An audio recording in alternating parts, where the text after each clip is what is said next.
तो आज हमारा प्रेपरेशन का डे 37 लेक्चर 8 इंडियन सोसाइटी का। कल के लेक्चर में जैसे हम अर्बनाइजेशन के बारे में डिस्कस कर रहे थे, आज उसका पार्ट 2 डिस्कस करेंगे। सबसे पहले आज जो हमने अर्बनाइजेशन में डिस्कस करना है कि देखो अर्बनाइजेशन के पॉजिटिव रोल्स क्या हैं। जब अर्बनाइजेशन अकर होती है तो उसके कारण पॉजिटिव चेंजेस क्या आते हैं। तो उसके 3 कॉलम्स, कभी आपने मेंस में भी लिखना हो तो इसी तरीके से पॉजिटिव और नेगेटिव अगर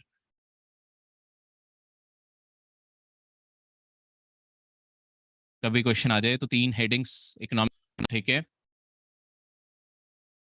तो यहाँ पे इकोनॉमिकल की बात करें, growth of service sector oriented economy over agricultural economy. देखो जैसे हमने कल बात की थी आपके टर्मिनोलॉजी की भी, अर्बनाइजेशन की, कि कौन सी जगह को हम एक अर्बन सेंटर मानेंगे। उसकी सेंसस टाउन में हमने एक टर्मिनोलॉजी में चीज पढ़ी थी कि आपके कोई भी जगह जहां पे 75% से ज्यादा जो मेल पॉपुलेशन है, अगर वो नॉन एग्रीकल्चरल एक्टिविटी में इन्वॉल्व है, उस जगह को हम कह सकते हैं कि हाँ, ये एक टाउन, एक शहर बनता जा रहा है धीरे धीरे।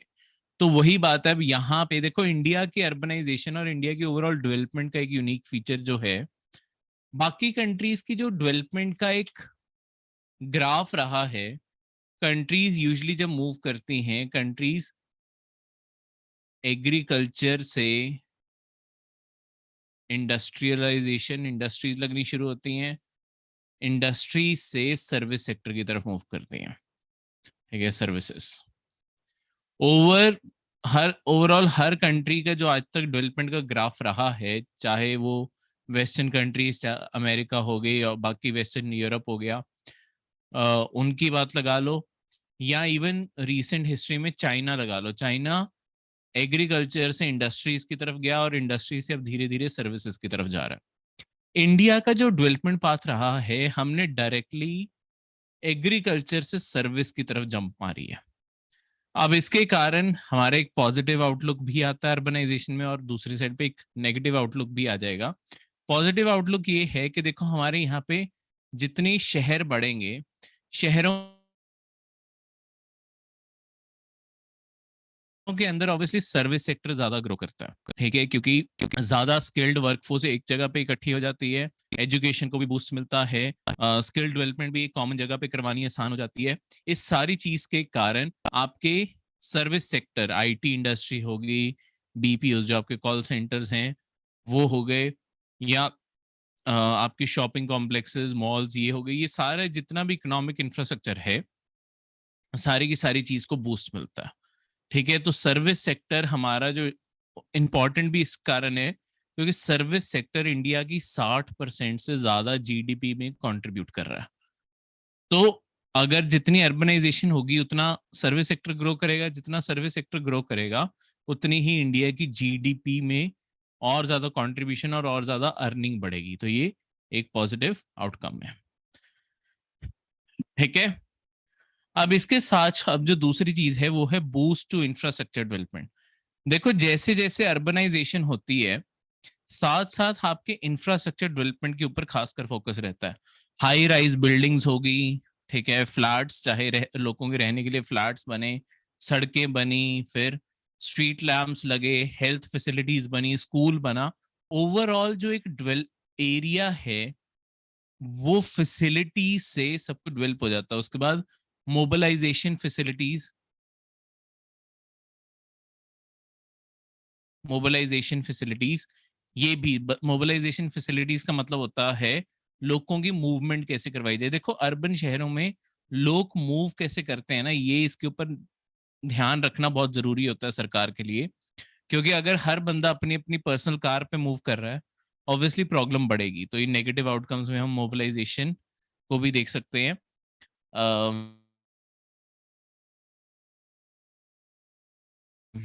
क्योंकि जितने शहर एक्सपैंड, तो मोबिलाइजेशन में जैसे मतलब इंफ्रास्ट्रक्चर के अभी पॉइंट में बात करें, तभी आपकी मेट्रोज बनाई जा रही हैं, ठीक है। इसके अलावा आपकी पब्लिक बसेस, जो बस सर्विस है वो लॉन्च की जा रही है। तो ये सारी चीजें भी प्रमोट करनी जरूरी हो जाती है। अगर आप रूरल एरिया में देखोगे, रूरल एरिया में इनके कोई डिटेल्ड प्रोविजन नहीं होते, कई रूरल एरिया में सारे दिन में सिर्फ एक ही बस आती होगी मुश्किल से, तो बाकी सारे दिन में कोई वो मूव करने का, कोई और ट्रैवल करने का कोई और संसाधन ही नहीं है। तो अगर वो बस मिस होगी तो बस फिर अगले दिन आएगी बस, सारा दिन वैसे वेस्ट। शहरों में हर 10 मिनट 15 मिनट में मेट्रोज भी चल रही हैं बड़े शहरों में, ठीक है, और बसेस भी चल रही हैं साथ साथ ही हर 5 मिनट 10 मिनट के टाइमिंग पे। तो वो इसी कारण, क्योंकि मोबिलाइजेशन सर्विस इंफ्रास्ट्रक्चर डेवलपमेंट में ही आ जाती है, ये सब कुछ बनाना जरूरी हो जाता है, ठीक है। फिर आपके अंडरपास बनाए जा रहे हैं, फ्लाईओवर्स बनाए जा रहे हैं शहरों में, ये सब कुछ इसमें आ जाता है। Increase productivity and economic growth. देखो अर्बन सेंटर्स हमेशा इकोनॉमिक सेंटर्स भी माने जाते हैं, क्योंकि यहाँ पे ही ज्यादातर इंडस्ट्रीज भी लोकेटेड होती हैं, ज्यादातर यहाँ पे नॉन एग्रीकल्चरल प्रोफेशन करने वाले लोग हैं, तो ऑब्वियसली यहीं पे ज्यादा इकोनॉमिक ग्रोथ अचीव होगी। नेक्स्ट है growth of trade and commerce. देखो ट्रेड एंड कमर्स की बात करूं, ऑब्वियसली जैसे मैंने मतलब ये पॉइंट इसी से ही एक्सप्लेनेशन वही हो जाती है, बस जब आपने मेंस में लिखना है, आप कई जगहों पे अगर पॉइंट्स लेट्स सपोज कॉमन करके भी लिख सकते हो, पर अगर 250 वर्ड्स का आ गया और थोड़े से वर्ड ज्यादा लिखने हैं, देखो वर्डिंग्स अलग अलग, लिंकेजेस ज्यादा better, industrial connection, backward and forward linkages. Backward और फॉरवर्ड लिंकेजेस क्या होता है ये भी मैं आपको यहाँ पे समझा दूं, इकोनॉमी की टर्मिनोलॉजी है। बहुत सारे शहर इसका भी काम करते हैं। बैकवर्ड एंड फॉरवर्ड लिंकेजेस का क्या मतलब होता है कि देखो कई शहर इंडिया में इंटरमीडिएरी सिटीज के तौर पे डेवलप हो रहे हैं। इसका क्या मतलब है कि वहां पे अपने आप में कोई इंडस्ट्री नहीं है, पर वो as a logistic centres, logistic parks, ऐसी चीजों के तौर पे ज्यादा काम कर रहे हैं। वहां पे बेसिकली जो आपके रूरल एरिया से सामान आ रहा है, वहां पे गोडाउन्स में, लॉजिस्टिक पार्क्स में, कोल्ड स्टोर्स में, इन सारी जगहों पे स्टोर हो रहा है। उसके बाद अगर वो जैसे मतलब ये स्मॉल टाउन ज्यादातर करते हैं, कोई अगर आसपास बड़ा शहर है, देखो बड़े शहर में स्टोरेज कैपेसिटी हमेशा महंगी पड़ेगी, तो होता क्या है कोई आसपास छोटे शहर में स्टोरेज फैसिलिटी रख ली जाती है, वहां पे सारी चीजें स्टोर की जाएंगी, जैसे जैसे डिमांड आएगी वैसे वैसे वो आगे चीजें सामान भेजते रहेंगे।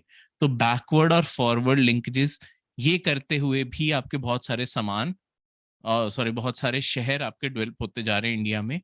और इंडिया अभी भी जो आपकी गति शक्ति स्कीम है, पीएम गति शक्ति, ठीक है, और जो नेशनल लॉजिस्टिक्स पॉलिसी सरकार की है, इन दोनों का भी कहीं ना कहीं फोकस इस चीज पे है कि ऐसे और सारे लॉजिस्टिक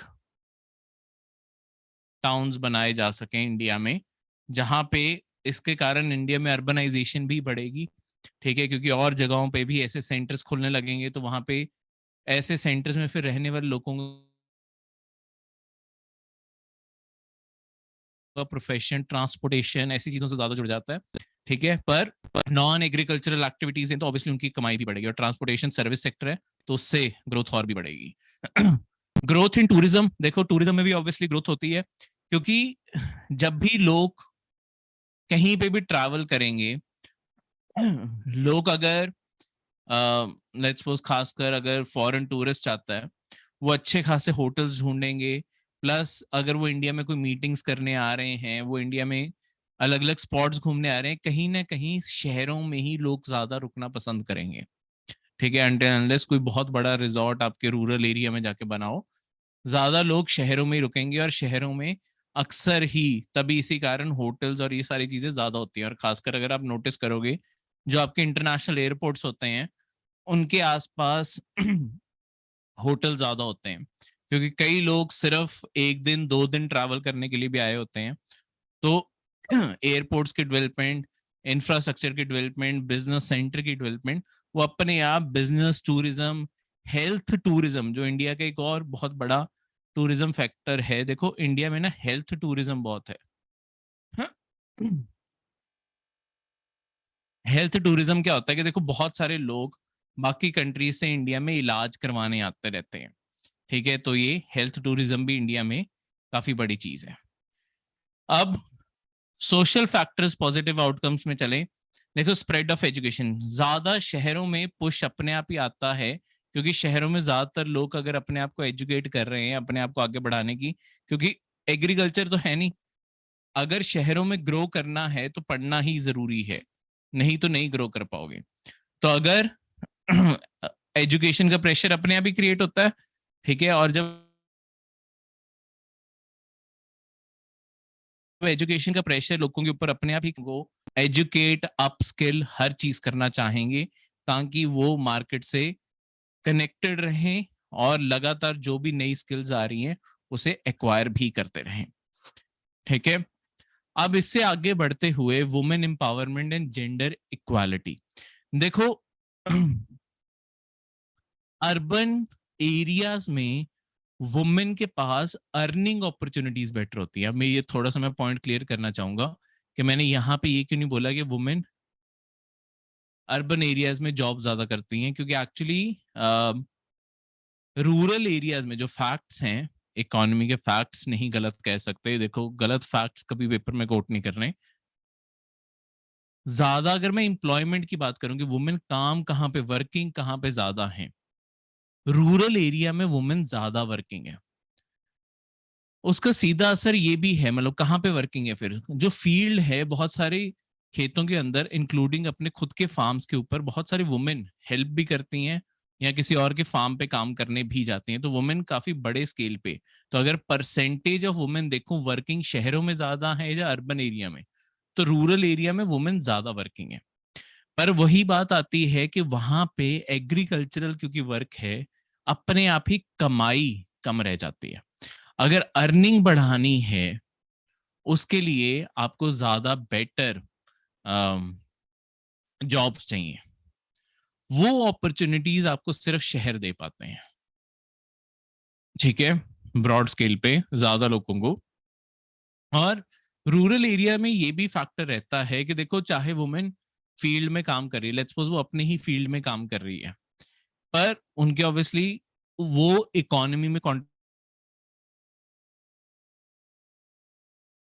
कंट्रीब्यूशन मानी जाती है, क्योंकि वो घर का काम नहीं कर रहे हैं, वो खेत पैसा ऐड अप हो रहा है, क्योंकि क्रॉप उगेगी, क्रॉप मार्केट में बिकेगी, तो ऑब्वियसली उनकी इकोनॉमिक कंट्रीब्यूशन ऐड अप हो रही है। पर रूरल एरिया में प्रॉब्लम क्या आती है, वो जो पैसा है वो ज्यादातर मेल मेंबर्स के पास ही जाता है, चाहे वुमेन ने भी काम किया उन्हें सैलरी थोड़ी मिलेगी अपने ही फार्म पे काम करने पे। ठीक है, और अगर लेट्स सपोज वो सारे ही लैंडलेस लेबरर्स ही हैं, दिहाड़ी करने वाले लोग हैं, और वो किसी और के फार्म पे जाके भी काम कर रहे हैं, यूजली क्या होता है कि जो हस्बैंड होता है उसे ही वाइफ की सैलरी भी पकड़ा दी जाती है। तो वुमेन के पास मनी पावर नहीं रहती। शहरों में ये जो जेंडर इक्वालिटी ये है कि वुमेन को अपनी खुद की सैलरीज मिलती हैं, इसके कारण उनका डिसीजन मेकिंग में रोल बढ़ जाता है, और इसी तरीके से वुमेन एम्पावरमेंट अर्बन शहरों में बढ़ जाती है। ठीक है, नेक्स्ट है availability of medical facilities and increase in life expectancy. देखो लाइफ एक्सपेक्टेंसी अगर ज्यादा बेटर हेल्थ फैसिलिटीज होंगी, बेटर सैनिटाइजेशन होगी, और टाइमली किसी बीमारी को डिटेक्ट सबसे पहले डायग्नोस कर पाएंगे और उसके बाद ट्रीट कर पाएंगे, तो अपने आप ही हमारी लाइफ एक्सपेक्टेंसी बढ़ेगी, बीमार कम हम पड़ेंगे, इलाज जल्दी हो पाएगा। ये सारी चीजों के कारण आपके अर्बन सेंटर्स, क्योंकि इंडिया में क्या है, एक ना प्रॉब्लम ये आती है इंडिया के अंदर कि इंडिया के अंदर ज्यादातर हेल्थ फैसिलिटीज सिटीज में ही कंसंट्रेटेड है। अगर आप हॉस्पिटल्स देखने जाओगे, देखो गांव में छोटे मोटे क्लिनिक्स मिल जाते हैं, पर अगर आपको कोई बीमारी पहले तो डायग्नोस करवानी है, जो डायग्नोस्टिक लैब्स हैं वो भी छोटे मोटे शहरों में ही जाके मिलेंगी, गांव के अंदर नहीं मिलेंगी। ठीक है, उसके बाद अगर कोई स्पेसिफिक बीमारी का इलाज करवाना है उसके लिए हॉस्पिटल्स तो वहीं पे लोकेटेड है, चाहे वो गवर्नमेंट हॉस्पिटल्स हो चाहे वो प्राइवेट हॉस्पिटल्स हो। ठीक है, बड़े बड़े सारे हॉस्पिटल्स ही आपके यहीं पे। तो जैसे दिल्ली में इलाज करवाने लोग एम्स में अ, जाते हैं, यहाँ चंडीगढ़ के अंदर पीजीआई, दूर दूर से लोग यहाँ पे ऑब्वियसली ट्रीट करवाने आते हैं क्योंकि मल्टी स्पेशलिटी गवर्नमेंट का अपना हॉस्पिटल है, ठीक है। तो कहीं ना कहीं कंसंट्रेशन ऑफ रिसोर्सेज है। नेक्स्ट है सोशल एंड कल्चरल इंटीग्रेशन। ये सोशल का एक बहुत इंपॉर्टेंट पॉइंट है। कल मैंने आपको बताया भी था कि देखो अर्बन शहरों में हर कोई मेनली इकोनॉमिक फैक्टर्स के कारण मूव हुआ होता है, और भी कारण है स्टैंडर्ड ऑफ लिविंग वो सब कुछ इंप्रूव करने के, पर कहीं ना कहीं इकोनॉमिक रीजंस के कारण मूव हुए हैं। तो यहाँ पे कास्ट डिफरेंसेस, कल्चरल डिफरेंसेस, कहीं ना कहीं ये सारी लाइंस ना बिल्कुल ब्लर हो जाती हैं। तो यहाँ पे लोग ज्यादा बेहतर इंटीग्रेट करके रह पाते हैं। देखो जितना शहर आपका बड़ा होता जाएगा, जितनी जगहों से, जितने एरिया से लोग वहां पे मूव करते जाएंगे, कोई इंडिया की नॉर्दर्न पार्ट से आ रहा है, कोई सदर्न से आ रहा है, कोई ईस्टर्न से आ रहा है, वेस्टर्न से आ रहा है, उसमें भी अलग अलग रिलीजन, लैंग्वेज और कल्चरल, मतलब हम इंडिया की डाइवर्सिटी इतनी है, ऑब्वियसली शहरों में सारे शहरों की तरफ हर कोई अट्रैक्ट होता है। अब अगर शहरों की तरफ हर कोई मूव कर रहा है, वहां आके आपकी अपने आप ही उनकी सोशल और कल्चरल, वो भी अपना रीजन का कोई ना कोई फ्लेवर लेके आएंगे। शायद उनके जो वो वर्ड्स कुछ यूज करते हैं, उनके अपने जो कल्चर, अपने लैंग्वेज के जो कुछ वर्ड्स हैं, शायद उनके आसपास रहने वाले वही वर्ड्स उनके लिए, मतलब उनके साथ बात करते हुए यूज करने लग जाए। तो कल्चरल और सोशल इंटीग्रेशन और बढ़ जाता है। अगर को फेस्टिवल भी मनाने लग जाए तो अर्बन एरियाज में सोशल और कल्चरल इंटीग्रेशन, क्योंकि हर जगह से लोग आए होते हैं, एक हेट्रोजिनस, अर्बन सेंटर्स हमेशा एक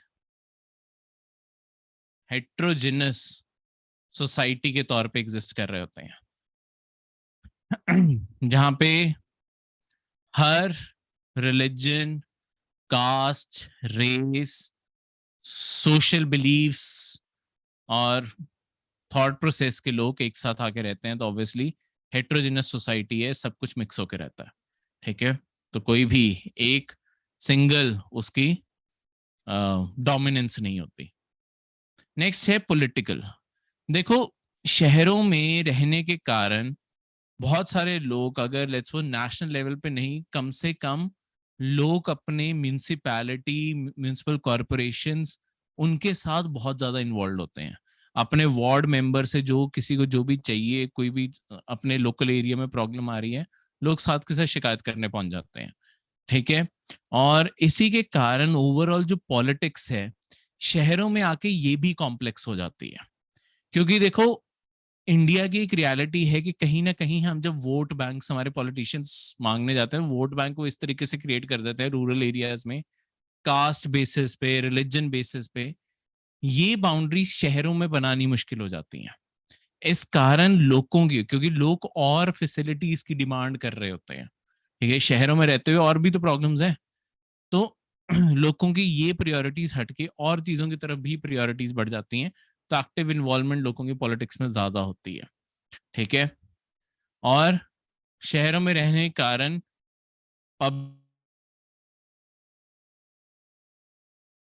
पब्लिक अवेयरनेस भी ज्यादा होती है, क्योंकि ऑब्वियसली पॉलिटिकल पार्टीज फिर और चीजों के ऊपर भी डिस्कशन बढ़ाएंगी, लोग भी हर जगह ज्यादा कंपैरिजन करेंगे, तो कहीं ना कहीं पब्लिक अवेयरनेस भी आपकी ग्रो करेगी। नेक्स्ट है, अब नेगेटिव आउटकम्स की बात करें। अर्बनाइजेशन के कारण नेगेटिव आउटकम्स क्या आते हैं, पहले दो फैक्टर्स, फिर उसके बाद अगले दो फैक्टर्स की बात करेंगे।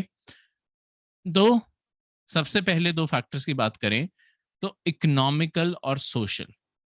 देखो नेगेटिव में सबसे पहले इकोनॉमिक की बात करें, growing rift between rich and poor. देखो शहरों की एक और रियलिटी ये है, चाहे सारे इकोनॉमिक रीजंस के कारण यहाँ पे इकट्ठे हुए हुए हैं, पर शहरों में क्लियरली दिखता है कंसंट्रेशन ऑफ वेल्थ। शहरों में कौन सा वेल्थ बराबर बटी हुई है। अगर आप रूरल एरियाज और अर्बन एरियाज को कंपेयर करोगे ना, कंसंट्रेशन ऑफ वेल्थ, ऐसा नहीं है कि रूरल एरियाज में अमीर और गरीब में फर्क नहीं है, वहां पे भी है, पर वहां पे फर्क कंपैरेटिवली कम होगा होगा पर तब भी कम होगा बाकी एरिया से।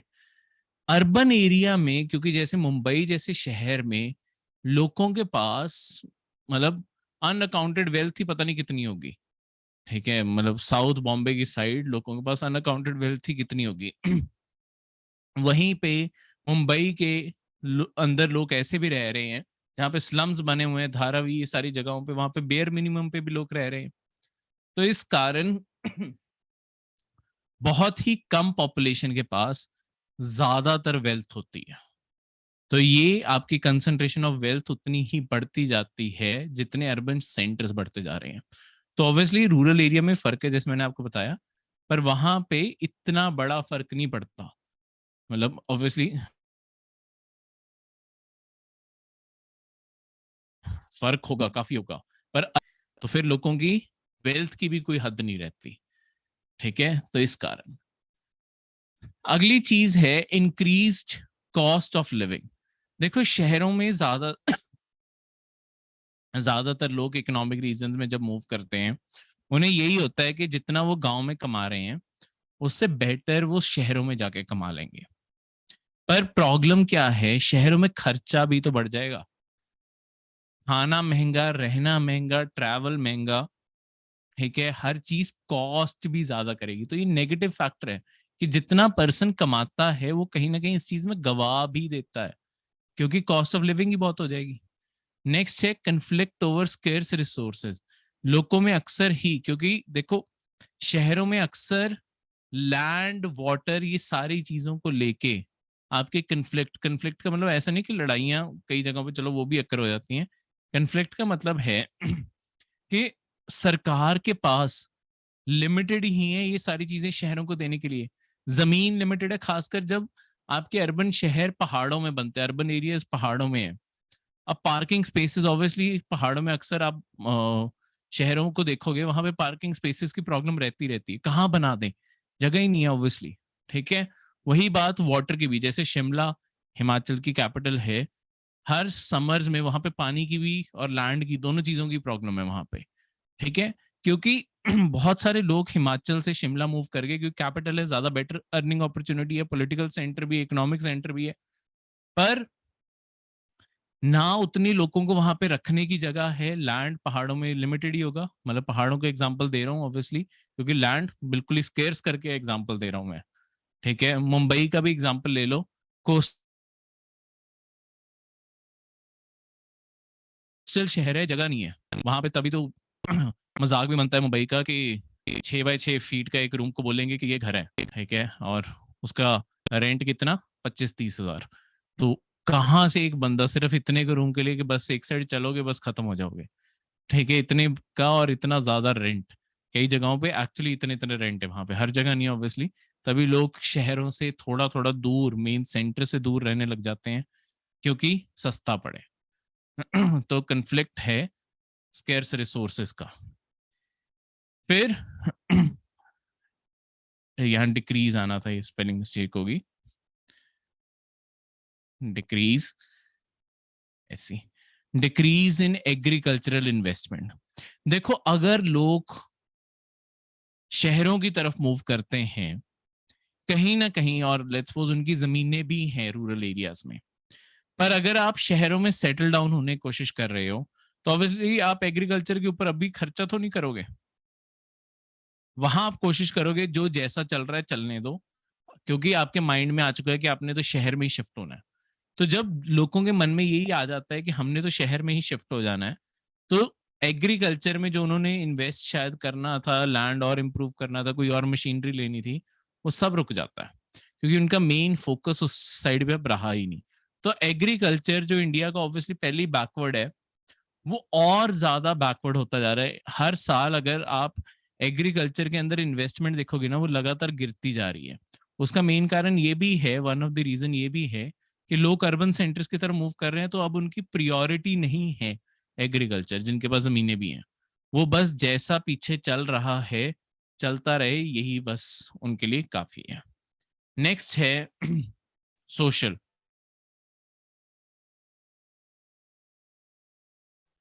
Growing criminalisation in society. देखो अर्बन एरियाज में जो एक नेगेटिव फैक्टर है वो ये जरूर आता है कि देखो, क्योंकि पावर्टी शहरों में आने के बाद भी लोगों की पावर्टी की प्रॉब्लम्स नहीं दूर होती। ठीक है, हंगर की प्रॉब्लम भी बनी रहती है, घर भी नहीं मिलते, स्लम एरियाज में रहना पड़ता है। तो कहीं ना कहीं लोग इजी मनी के लिए क्रिमिनल साइड पे मूव करने के लिए मजबूर भी हो जाते हैं, या ज्यादा ल्यूक्रेटिव भी लगता है कि क्राइम कर लें, पैसा जल्दी आ जाएगा। ठीक है, क्योंकि स्ट्रगल भी तो उतना ज्यादा है, क्योंकि हर जगह से अगर लोग एक जगह पे इकट्ठे हुए हैं, कंपटीशन भी तो उतना ही बड़ा हुआ है, सबको तो सब कुछ नहीं मिल सकता ना। तो क्रिमिनल मेंटालिटी भी उतनी ही ज्यादा बढ़ने के चांसेस होते हैं। ठीक है तो यही अपने आप में दिख भी रहा है, अर्बन एरियाज में हमेशा क्राइम रेट इसी कारण ज्यादा होता है रूरल एरिया से। ठीक है, मेंटल फ्रस्ट्रेशन लगा लो, बहुत सारे कारण हैं क्राइम अर्बन शहरों के बढ़ने के।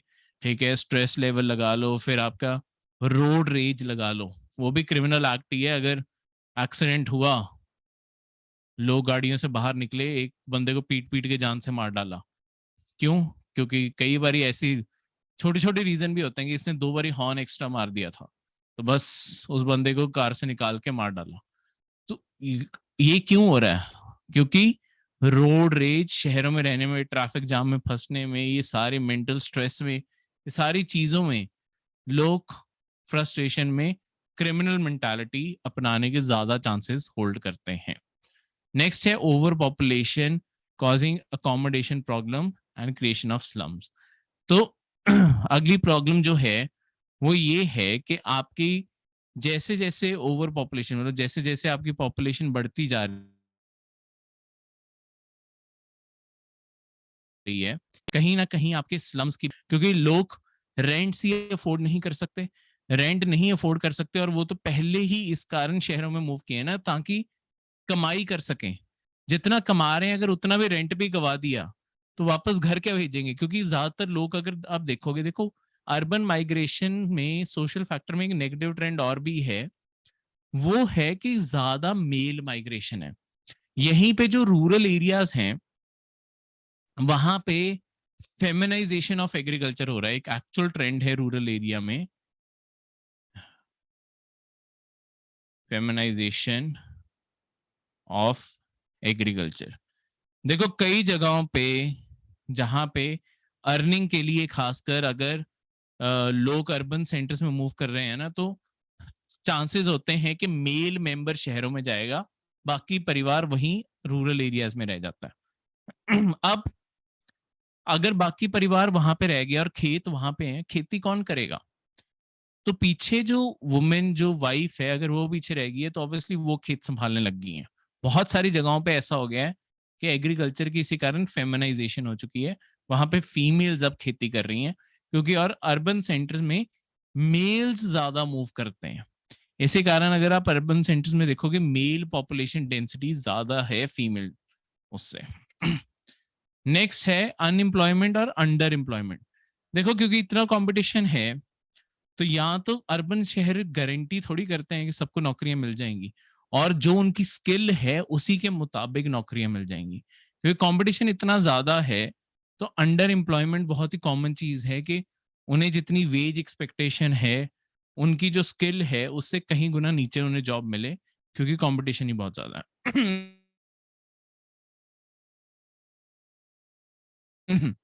नेक्स्ट है providing basic amenities become challenge. Basic resources देना भी अपने आप में एक चैलेंज बन जाता है।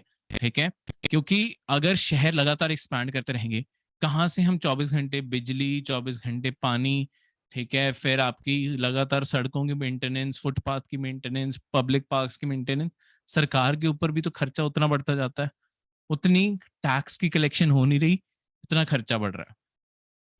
तो सबको बेसिक अमेनिटीज प्रोवाइड करवाना एक सिंगल एरिया में बहुत मुश्किल हो जाता है। ठीक है, तो ये भी है। और लास्ट है change in structure of family system. देखो शहरों में जॉइंट फैमिलीज रेयरली एग्जिस्ट करती हैं, रेयरेस्ट। ठीक है, ज्यादातर जो आपके अर्बन सेंटर्स में, आगे हम फैमिली उसमें पढ़ेंगे भी, अब आपकी न्यूक्लियर फैमिलीज का ही जो सिस्टम है, उसका एक बहुत बड़ा रीजन है अर्बनाइजेशन। ना रहने की इतनी जगह है, ऊपर से कॉस्ट ऑफ लिविंग बहुत ज्यादा है, तो फैमिलीज एक साथ रहने की जगह अपने रिसोर्सेज डिवाइड करके ही रखना पसंद करती है, क्योंकि फिर हर एक बंदे को ये होता है कि मैं इतना कमा रहा हूँ, मैं अपने मुताबिक जीऊँ। तो वो कहीं ना कहीं, और वर्किंग आवर्स भी ऐसे है, कईयों की शिफ्ट रात की है, कईयों की दिन की है, तो इस कारण कहीं ना कहीं न्यूक्लियर फैमिलीज का ट्रेंड ग्रो करता जा रहा है। और क्योंकि सारी फैमिली तो वैसे भी नहीं मूव करती अर्बन एरियाज में, तो रूरल एरियाज में भी ब्रेकिंग है आपकी अर्ब फैमिलीज की। ठीक है। नेक्स्ट, नेगेटिव आउटकम्स में बात करें इन्वायरमेंटल और हेल्थ फैक्टर्स की। देखो, अर्बन शहरों में आपके पोल्यूशन के कारण ऑब्वियसली पोल्यूशन ज्यादा बढ़ता है, क्योंकि एक ही जगह पे आपकी इंडस्ट्रीज भी हैं, व्हीकल्स भी इतने हैं, और भी बर्निंग रिसोर्सेज, लोग कहीं पे भी कूड़ा फेंक देते हैं। फिर अगर पानी के आप कई बार जो नाले हैं उसे देखो बिल्कुल गंदे हुए पड़े, तो पोल्यूशन अक्सर अर्बन एरियाज में ज्यादा होता है। ठीक है। फिर सीवेज और गार्बेज मैनेजमेंट की प्रॉब्लम्स, क्योंकि इतना ज्यादा सीवेज और गार्बेज है। आप अक्सर ही दिल्ली का तो खासकर ही नाम आता है कि दिल्ली की पहचान ही इससे है कि दिल्ली शुरू होने से पहले कूड़े का पहाड़ आ जाता है। क्यों? क्योंकि जितना कूड़ा दिल्ली रोज प्रोड्यूस कर रही है, और बाकी भी शहरों में यही, मुंबई में भी यही हाल है, जितना कूड़ा मुंबई प्रोड्यूस कर रहा है, बैंगलोर प्रोड्यूस कर रहा है, चेन्नई प्रोड्यूस कर रहा है, जितने सारे बड़े शहर लगा लो, कोई भी बचा हुआ नहीं है। ठीक है। जितना वो कूड़ा प्रोड्यूस कर रहे हैं, उतना वो मैनेज नहीं कर पा रहे, उतना वो रिसाइकिल नहीं कर पा रहे, तो वो सारा का सारा पाइल अप होता जा रहा है, और वो अपने आप में कूड़े के पहाड़ दिखने लग गए हैं। ठीक है, माउंटेन ऑफ गार्बेज के तौर पे हमें दिख रहे हैं। नेक्स्ट है loss of habitat and biodiversity. जैसे जैसे आपके अर्बनाइजेशन ग्रो कर रही है, आपके हैबिटेट और बायोडाइवर्सिटी का भी लॉस बढ़ता जा रहा है, क्योंकि ऑब्वियसली अर्बन एरिया में एनिमल्स अगर गलती से आ भी जाए, उन्हें हंट डाउन करके उन्हें जंगल में भेज दिया जाता है। उसके अलावा लोग पेड़ भी काट रहे हैं ताकि पार्किंग स्पेसेस बना सकें, सब कुछ। तो लैक ऑफ हैबिटेट और बायोडाइवर्सिटी भी बढ़ता जा रहा है। और सेम चीज फॉरेस्ट कवर और डिप्लीशन ऑफ वाइल्ड लाइफ भी है, क्योंकि पेड़ कट रहे हैं, फॉरेस्ट क्लियर होते जा रहे हैं, और घर बनते जा रहे हैं, वो सारी चीजें। हेल्थ की बात करें, साइकोलॉजिकल प्रॉब्लम्स, अर्बन एरियाज में स्ट्रेस ज्यादा है, ऑब्वियसली वर्किंग आवर ज्यादा लॉन्ग है, सोशल लाइफ खत्म हो जाती है कईयों की, तो स्ट्रेस लेवल्स भी अपने आप ही उतने ही बढ़ जाते हैं। कंटीजियस डिजीजेस बढ़ने के भी चांसेस अर्बन एरिया में उतने ज्यादा है। देखो, बहुत ही मेजर सेंटर था कोविड आउटब्रेक का, बल्कि महाराष्ट्र इंडिया की सबसे रिचेस्ट स्टेट है, सबसे अमीर स्टेट है, सबसे ज्यादा पब्लिक एक्सपेंडिचर वो कर सकते हैं, सबसे ज्यादा बेटर मैनेज वो कर सकते थे, पर वो वर्स्ट रहे हैं इंडिया में। उसका मेन कारण ये है, जो वहां पे स्लम एरियाज बने हुए हैं, वहां पे ऐसे कोविड फैला, क्योंकि वहां पे लिटरली इतने छोटे छोटे स्लम्स में घर भी हैं कि एक बंदा ही उसके अंदर बस सो सकता है, इतनी को जगह ही है बस। उसके साथ में बस एक टिन की दीवार है, टिन की दीवार की दूसरी साइड एक साथ में और घर है। ऐसी जगह पे तुम कैसे डिजीजेस कंट्रोल कर लोगे? कॉमन बाथरूम्स हैं, हर जगह से बीमारियां फैलनी ही फैलनी है। ठीक है, धारावी जैसी जगहों पे बीमार कोविड बहुत ज्यादा फैला था। फिर वही चीज, ड्रग एब्यूज, शहरों में ड्रग एब्यूज, ड्रग सेलिंग, क्योंकि मार्केट एक साथ ड्रग बेचने वालों की भी एक साथ ही बन जाती है, वो भी यहाँ पे ज्यादा बढ़ जाता है। लाइफस्टाइल डिजीजेज होता है, देखो, जो हमारे लाइफस्टाइल के कारण बनती है, जैसे हार्ट अटैक ही हो गया। हार्ट अटैक नॉर्मल तरीके से अक्कर नहीं, नॉर्मल पर्सन को अक्कर नहीं हो सकता, ये लाइफस्टाइल डिजीज है। आप कैसे खाते हो, कैसे जीते हो, कितना स्ट्रेस लेते हो, ये सारी चीजों पे हार्ट अटैक डिपेंड करता है। तो ये आपकी चांसेस अपने आप बढ़ जाते हैं जब आप अर्बन सेंटर्स में रह रहे हो। अब इंडियन अर्बनाइजेशन के कुछ कैरेक्टरिस्टिक्स, कुछ पॉइंट्स नोट करने वाले। देखो, दुनिया में हाईएस्ट ग्रोथ रेट है इंडिया का अर्बनाइजेशन का। यहाँ पे मेगा सिटीज जो है, मेट्रोपॉलिटन सिटीज, वो बहुत तेजी से बढ़ रही हैं। स्मॉल सिटी से भी ज्यादा सिटीज अभी भी ज्यादा रश वो खींच रही हैं। ठीक है। तो जो ऑलरेडी बड़े डेंस पॉपुलेटेड एरियाज हैं, दिल्ली, चेन्नई, कलकत्ता, मुंबई, ये जो शहर हैं, ये अभी भी और ज्यादा रश खींची जा रहे हैं, बैंगलोर ये सारे। तो इनकी एक्सपेंशन बाकी शहरों से कहीं गुना ज्यादा तेज है, ठीक है। और इन शहरों की दूसरी रियलिटी ये है कि इन शहरों के टोटल एरिया में 1/3 जो एरिया है, पूरे शहर का एरिया में से 1/3 जो एरिया है वो इनफॉर्मल सेटलमेंट से भरा हुआ है। झुग्गी झोंपड़ियां यही बनी हुई हैं 1/3 एरिया में इन बड़े शहरों में। तो ऑब्वियसली खुद सोच लो कितने ज्यादा पुअर लोग अपनी कमाई के लिए यहाँ पे मूव करते हैं, यहाँ पे रहते हैं, पर रेयरली ही वो सोशल लैडर क्लाइम कर पाते हैं। ज्यादातर 1/3 रेशियो बहुत बड़ी चीज होती है। इसके अलावा जो सिटी प्लानिंग है, जो शहर की प्लानिंग की जाती है, वो सिर्फ लेजिटिमेट एरिया होता है। जो हमने कल पढ़ा था कि देखो जो शहरों के आसपास एग्लोमरेशन बन जाती है वो कौन से कोई प्लान्ड एरियाज हैं, तो वहां पे ना बेसिक फैसिलिटीज अवेलेबल हर हर जगह हो पाती हैं, और वो बहुत ही हैप्सार्ड डेवलपमेंट होती है जो अपने आप में बहुत ही खतरनाक होती है, ठीक है। क्योंकि जैसे अब नेचुरल डिजास्टर्स बढ़ते जा रहे हैं, फ्लड और ये सारी चीजें, ये ऐसे एरियाज में बढ़ती जाती है। लो लाइंग एरिया के ऊपर मिट्टी डाल दी और फ्लैट बना दिए, पर वो लो लाइंग था, ऑब्वियसली पानी भरना ही भरना है वहां पे, ठीक है। बैंगलोर में फ्लड्स आते हैं, ठीक है, मुंबई में फ्लड्स आते हैं, केरला में फ्लड्स आते हैं, अक्सर ये चीजें नोटिस करना। वो उन्हीं एरियाज में पानी भर रहा होता है जहां पे एक लो लाइंग एरिया के ऊपर मिट्टी भर के वहां पे फ्लैट्स बना दिए हैं। तो ये नॉन प्लानिंग के कारण ही होता है।